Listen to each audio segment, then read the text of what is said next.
Bonjour à tous amis dégustateurs. Oh, regardez, un petit soleil. Et bienvenue pour les vins de la semaine. Et non, pas de la semaine d'ailleurs, parce qu'on n'a bu que ce week-end. En poursuivant nos découvertes des bouteilles rentrées récemment, donc beaucoup de millésimes 2020, à commencer par cette côte rôtie de l'ami Rostin, du domaine Rostin, donc en podium 2020. Alors, que dire, si ce n'est que là, j'en suis quand même à quelques week-ends où là, depuis un mois et demi, où je bois pas mal de 2020, où je teste, je regoute, parce que certains, je les avais goûtés sur fût, voilà, ou jamais goûté, comme cette côte rôtie que je découvre.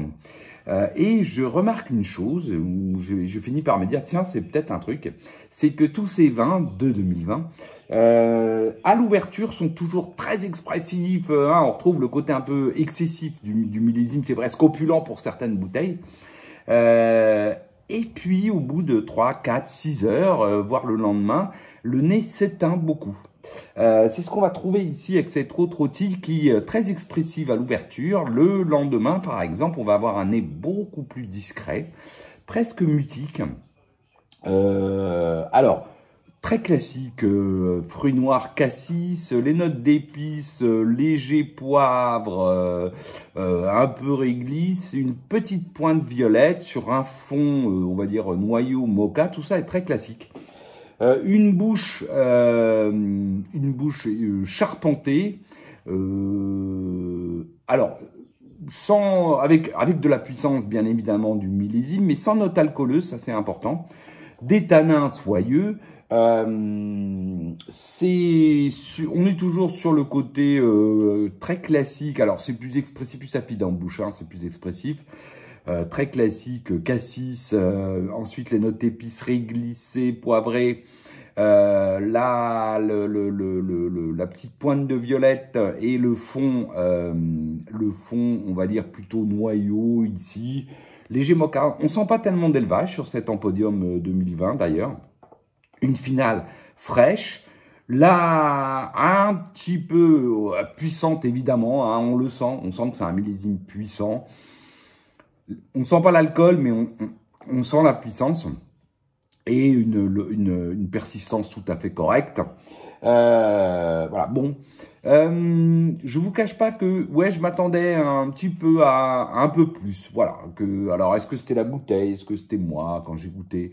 Bon, c'est très bon, c'est même excellent.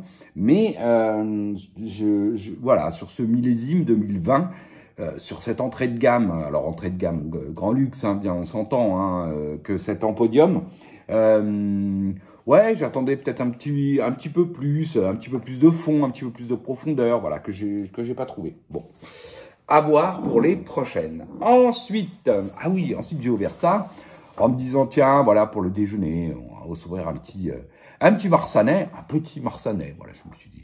Et j'ai ouvert ça, donc un marsanais de chez Barth, c'est la cuvée S. Chezot 2020. Donc, d'autant que c'est pas une cuvée que je prends d'habitude chez Pierre, au domaine Barth, les S. Chezot. Donc, je me suis dit, oui, oh bah, j'avais dû la prendre parce que cette année-là, elle devait être jolie, etc. Bon. Ah bah je comprends pourquoi je l'ai pris. Je mets le nez dessus et là déjà dès le nez on a une intensité. Alors une intensité aromatique à l'ouverture, toujours pareil, très opulent. Et puis à 12 heures, ça sera un petit peu plus discret, mais ça reste très intense, surtout très élégant.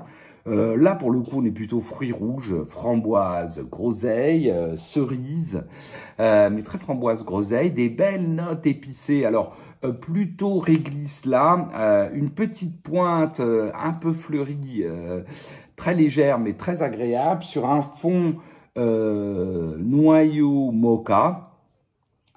Ensuite, d'élevage, mais très bien intégré.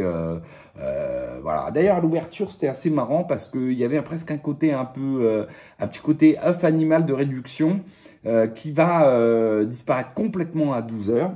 Je me dis, tiens, Pierre est passé dans la mouvance en faisant des vins un peu comme tout le monde, de bio-D, nature, avec des réductions.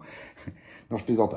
Et donc oui, voilà. Mais c'est surtout en bouche que ces Chezot m'ont tout à fait surpris. Voilà, je m'attendais à un vin un peu léger, vin de copain qu'on boit comme ça à midi sur une andouillette. Je bois jamais de vin rouge sur une andouillette. Enfin, rarement. Pas du tout. Évidemment, c'est un vin qui a une très belle intensité aromatique, corpulent, de la matière. C'est surtout, il y a beaucoup de fond dans ce vin. C'est structuré. Donc, on a une bouche effectivement entre corpulent, charpenté, des tanins très soyeux. Il y a du fond, il y a beaucoup de fraîcheur. C'est droit, c'est tendu tout du long, magnifiquement enrobé de ces tanins. On est sur la framboise, la groseille. Après, on a les belles notes d'épices réglissées. Une petite pointe légère fleurie de type pivoine sur un fond, un léger mocha. Voilà, finale, fraîche, puissante, mais sans l'excès qu'on peut parfois trouver dans ces 2020. Donc avec beaucoup de fond et une belle persistance sur ces arômes. Bref, au départ, je me suis dit, je vais les boire dans les 3-5 ans. Bon, bah, du coup, je vais m'en mettre quelques-unes quand même. Je vais en mettre au moins une ou deux de côté. Parce que je pense que le vin mérite une bonne dizaine d'années. Et il a vraiment du fond et ça peut être un très joli vin. Ensuite, comme on n'a pas bu que des 2020, j'ai voulu me faire plaisir samedi soir. J'ai ouvert un Pommard du domaine Rebourgeon-Mur, la grande cuvée que j'adore, les Epnos, les grands Epnos. Et cette fois, donc, c'est le millésime 2017.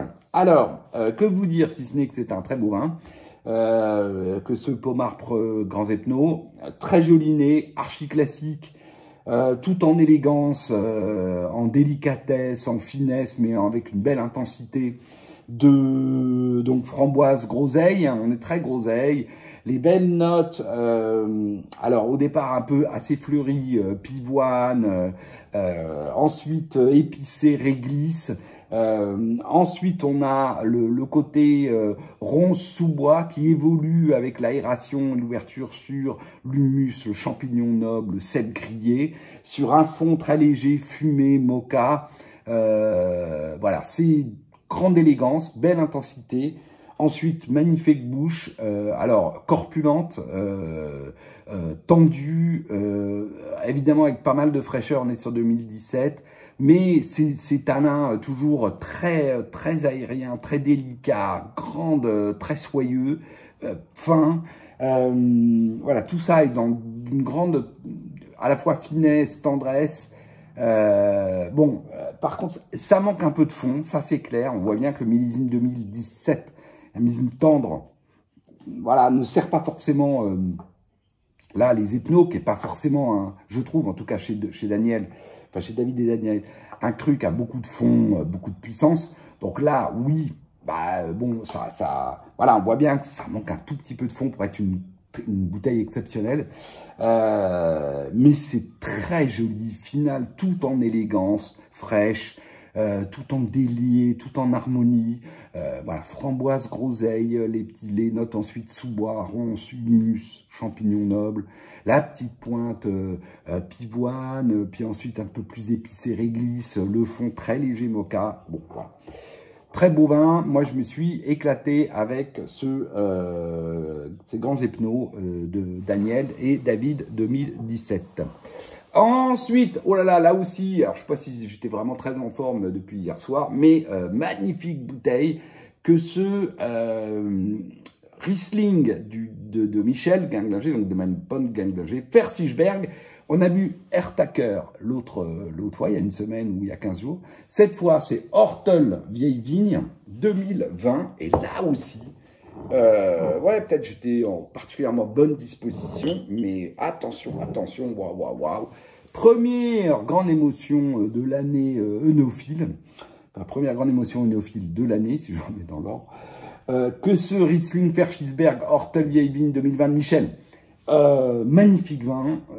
Voilà, un nez tout de suite avec une présence très expressive, grande présence, mais aussi grande profondeur sur le fruit blanc, la pomme granit, voilà, ensuite les notes plus agrumes, pamplemousse, voire pomelos, la pointe fleurie, fleur d'oranger, très élégante, sur un fond donc ce qu'on appelle terpénique, hein, voilà, donc est très léger pétrolant, mais très léger, voilà, surtout une magnifique intensité, magnifique profondeur, une bouche, que dire.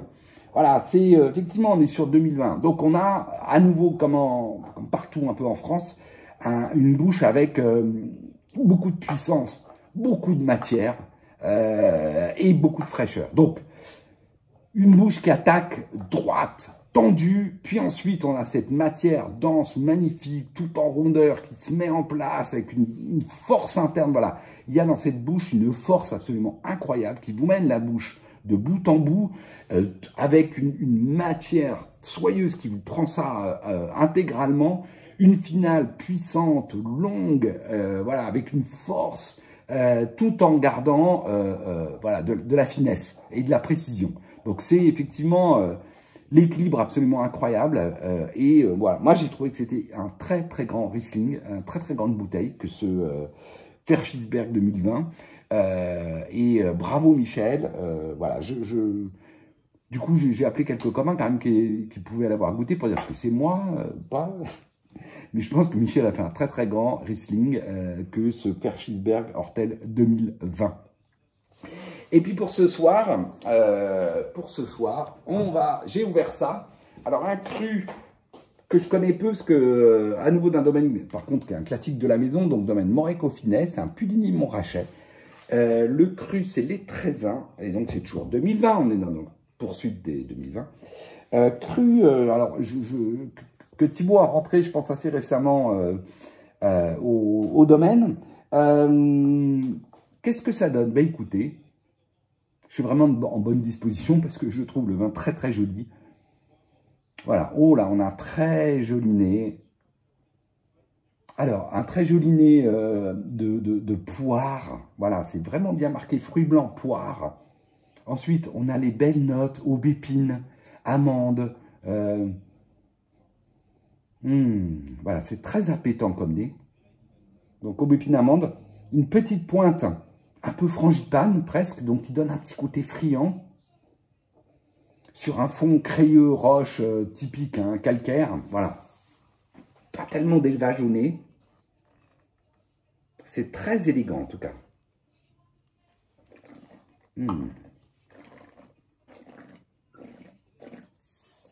Bien. Alors, oh c'est joli. Une bouche très Puligny. Alors, ample à l'attaque, c'est sûr, mais par contre, tout de suite, grande fraîcheur, c'est droit, c'est tendu tout du long. Voilà, les amateurs de vin droit tendu vont adorer parce que il y a à la fois cette tension et cette jolie matière qui enrobe ça avec un poil de gras. Voilà, une finale. Alors, la finale est un peu plus ronde. On sent la fraîcheur, mais elle est un peu plus ronde. Elle est surtout, on retrouve bien la poire, le fruit blanc, les notes amandes, aubépine. On a un côté beurré qui se fait beaucoup plus fort sur la finale. Voilà, donc on est bien en côte de Beaune, hein, il n'y a pas à dire. Mais c'est très joli, voilà, jolie persistance. Bon, bah voilà, c'est pas un cru, bah, c'est normal, je pense que Thibaut, c'est assez récent qu'il fait ce Puligny Montrachet, le Trézin. Bah c'est un très joli cru, voilà, très joli nez. Bon, la bouche est un peu plus ronde, aromatiquement, elle est un peu plus marquée, effectivement, pour le coup de beurre, brioche, voilà. Mais c'est vraiment très joli. Un beau Puligny, merci Thibaut, et bah écoute, si tu suis ce cru, bah probablement on suivra aussi, voilà. Allez, sur ce, je vous souhaite à tous une excellente semaine, je vous dis à la semaine prochaine, salut.